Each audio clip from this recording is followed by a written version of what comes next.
Bismillahirrahmanirrahim. Assalamualaikum warahmatullahi wabarakatuh. Pada kesempatan kali ini kita akan berdiskusi terkait dengan CBIB, Cara Budidaya Ikan yang Baik, Pengelolaan Risiko Unit Budidaya Ikan. Saya, Hari Kretiawan, mudah-mudahan bisa menyampaikan dengan baik, dan sebelum kita berdiskusi lebih lanjut, marilah sama-sama kita berdoa.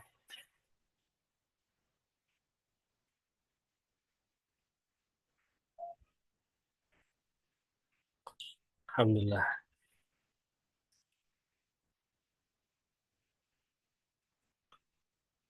Nah, CBB ini sering kita dengar ya, cara budidaya ikan yang baik. Cara budidaya ikan yang baik, baik dari praproduksinya, produksinya sampai pasca produksi dan nanti sampai distribusi, menggunakan cara-cara yang baik.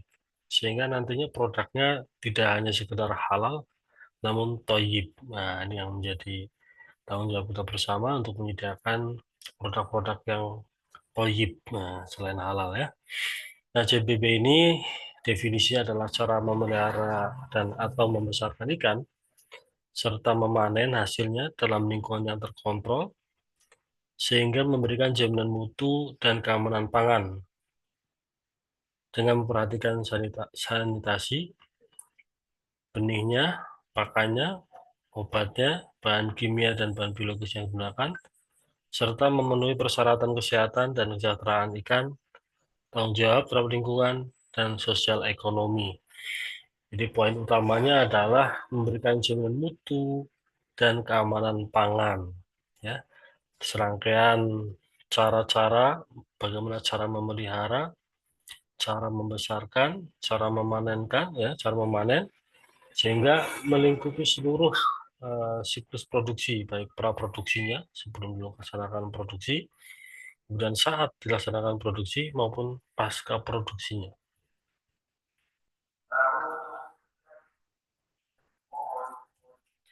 Nah, ini sertifikat cara karantina ikan yang baik yang sudah diterbitkan sebagai contoh.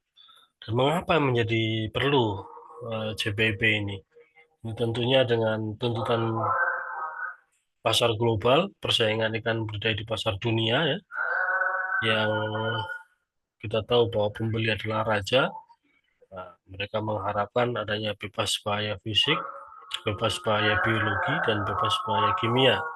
Sehingga semua yang mereka makan, konsumen makan ini harapannya terbebas dari bahaya fisik, biologi, dan kimia. Apa bahaya fisik? Misalnya adalah ada apa? Metal, ada logam-logam berat, ada pecahan-pecahan kaca, ada rambut, patahan kuku, nah, mereka nggak mau.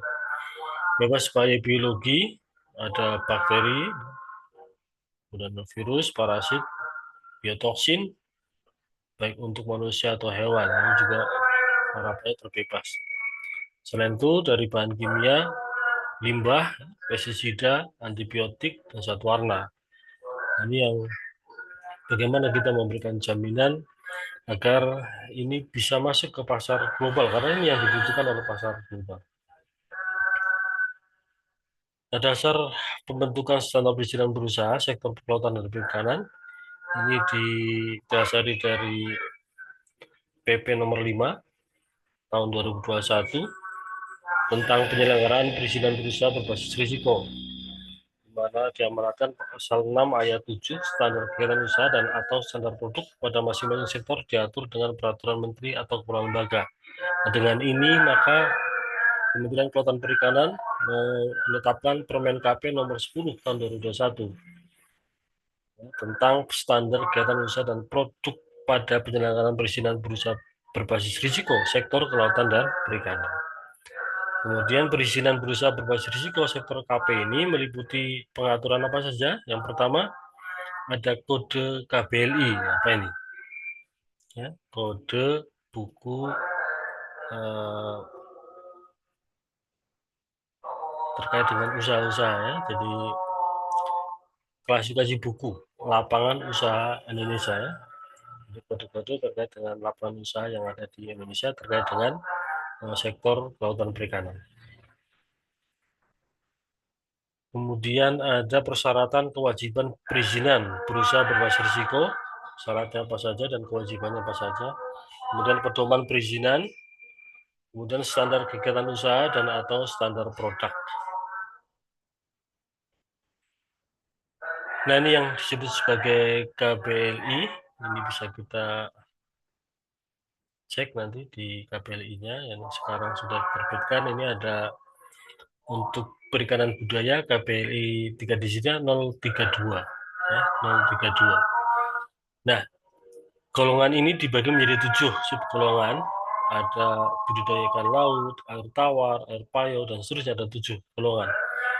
Sebagai contoh misalnya 4 digitnya untuk air tawar KBLI 0322 ya. Nah, KBLI 4 digit kemudian ada pembagian lagi subgolongan menjadi 8 kelompok untuk air tawar ya. Contohnya KBLI 03221 ya, untuk air tawar di kolam ya, pembesaran ikan air tawar di kolam itu 03221 ya.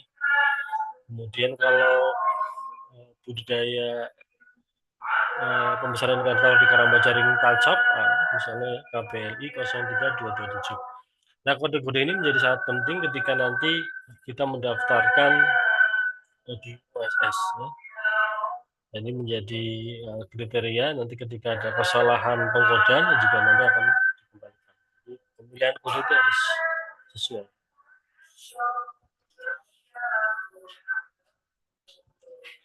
Nah, ketika kita mendaftar nanti di OSS ya, ketika pelaku usaha mendaftarkan, kemudian melakukan login, selanjutnya melampirkan persyaratan dan pengajuan permohonan. Dan kemudian nantinya akan diperiksa kelengkapannya oleh petugas ya, oleh sistem nanti. Kemudian ada penjadwalan untuk sertifikasi, kemudian ada tax audit dan site visit, kemudian ada tindakan perbaikan bila diperlukan, review, dan kemudian lulus penerbitan sertifikat ya, verifikasi pemenuhan sertifikat standar via OSS. Dan nanti tinggal pelaku usaha tinggal printing sertifikat. Nah, yang jadi titik krusial ini adalah persyaratan apa saja yang dimasukkan di poin 3 ini ya. Jadi ketika sudah launching harus melampirkan persyaratan. Apa syaratnya? Yang pertama NIB, yang kedua data unit budidaya, layout unit budidaya, struktur organisasi, SOP budidaya, dokumen kesejahteraan pekerja. Ini ada 6 persyaratan yang harus disiapkan ketika nanti melakukan pendaftaran melalui OSS. Nah, yang jadi krusial adalah kita bahas kali ini adalah SOP budidaya. Itu menjadi salah satu persyaratan yang dipersyaratkan. Ya. Nah, untuk membahas SOP ini kita lihat ruang lingkup dari CBB ini ada 4 aspek utama. Yang pertama keamanan pangan dan mutu. Ini harus menjadi pilarnya ya, pilar utama keamanan pangan dan mutu. Bagaimana ikan yang dihasilkan harus aman ya. Yang kedua kelestarian lingkungan. Nah, ini juga harus menjadi tanggung jawab pembudidaya. Kemudian kesehatan dan kesejahteraan udang atau ikan ya. Tentunya ini harus diperhatikan. Yang keempat sosial ekonomi ya. Sehingga ada 4 pilar utama CBW ini sebagai 4 aspek utama ya yang harus diperhatikan. Nah, dari 4 aspek ini dapat kita breakdown menjadi 15 persyaratan ya.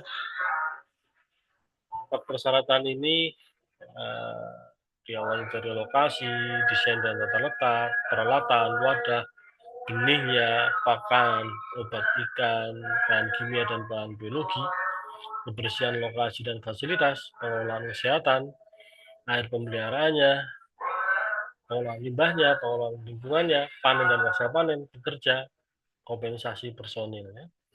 Jadi ada 15 komponen yang harus diperhatikan. Yang dulu mungkin seringkali diabaikan ya untuk setelah pasca panen bekerja dan komunikasi personil. Nah, sekarang itu menjadi persyaratan yang harus dipenuhi ya, menjadi 15 poin. Nah, dari 4 ruang lingkup ini, ya, keamanan pangan dan mutu, kelestarian lingkungan, kesejahteraan dan kesehatan udang dan ikan, sosial ekonomi. Nah, kita harus lihat step by step, ya. Diawali dari kalau di pembesaran itu dari benih, dari pembesaran sampai ke tangan konsumen, dan itu nanti harapannya di siklus sebelumnya, baik nursery maupun breeding juga akan tercatat dengan baik sehingga nanti penelusuran dari produk ini akan lebih baik.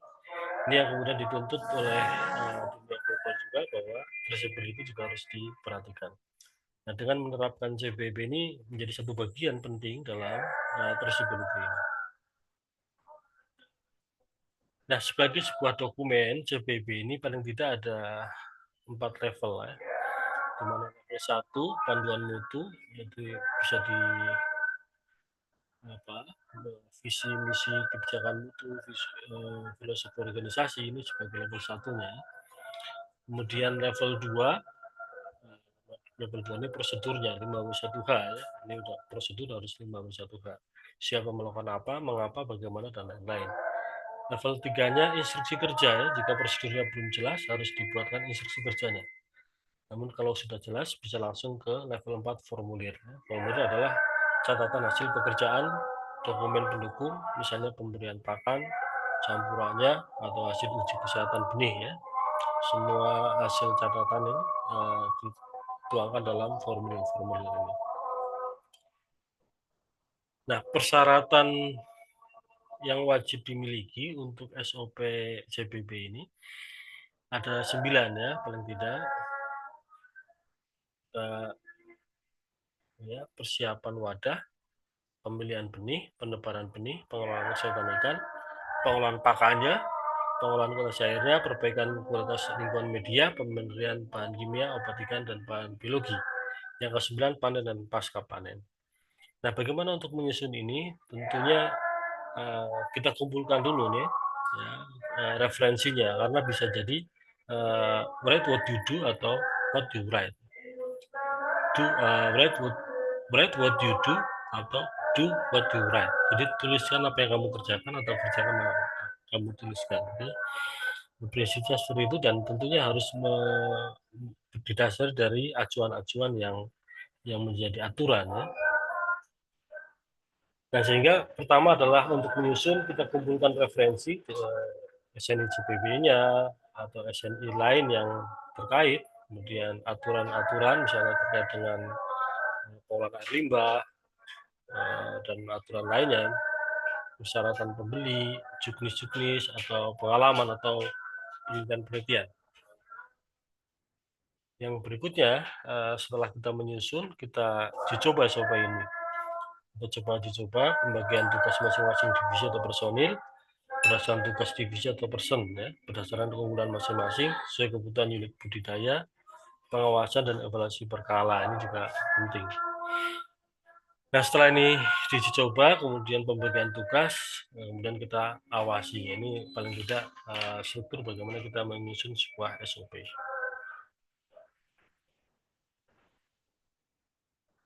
Nah, dalam siklus budidaya tentunya kita harus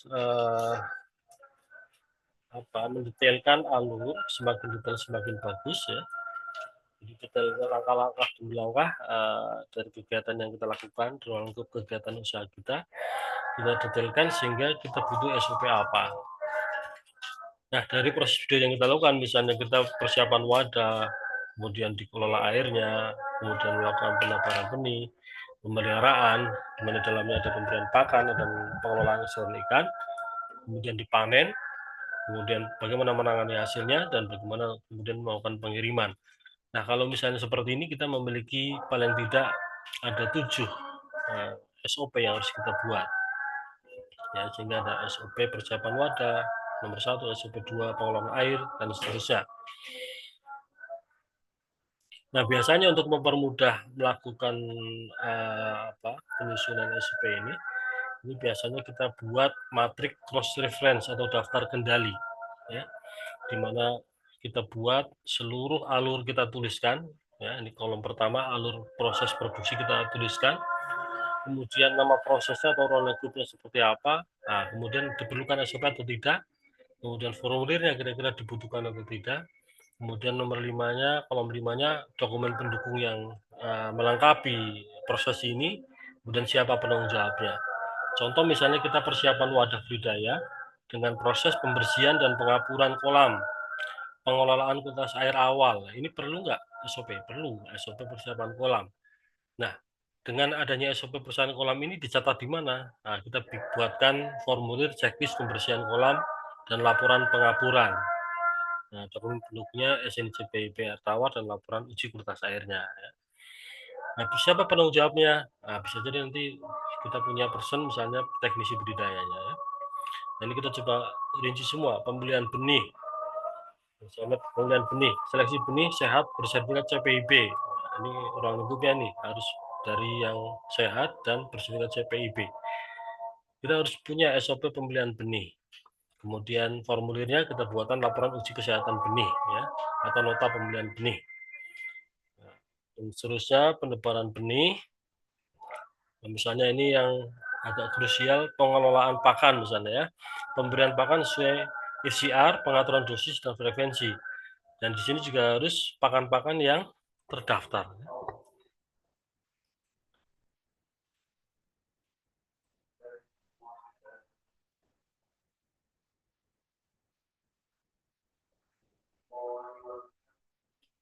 Alhamdulillah sudah maghrib.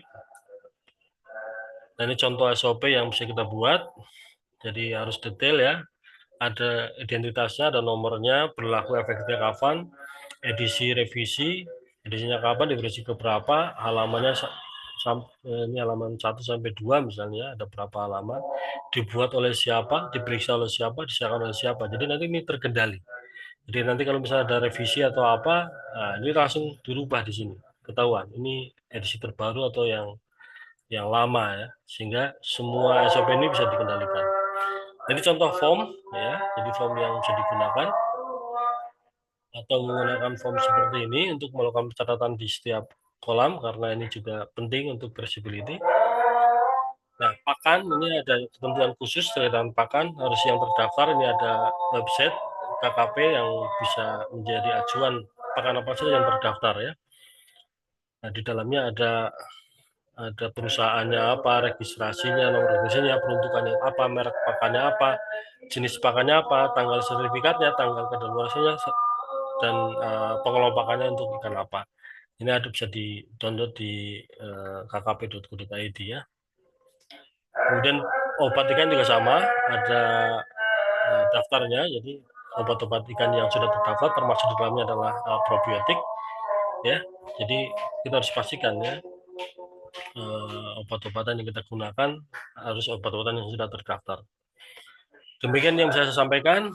Mohon maaf dan alhamdulillah waktunya sudah maghrib. Kita sudah mengambil waktu kalian semua. Mudah-mudahan saya dimaafkan. Terima kasih. Untuk diskusi selanjutnya nanti kita lanjutkan di forum yang lain. Mohon maaf. Assalamualaikum warahmatullahi wabarakatuh.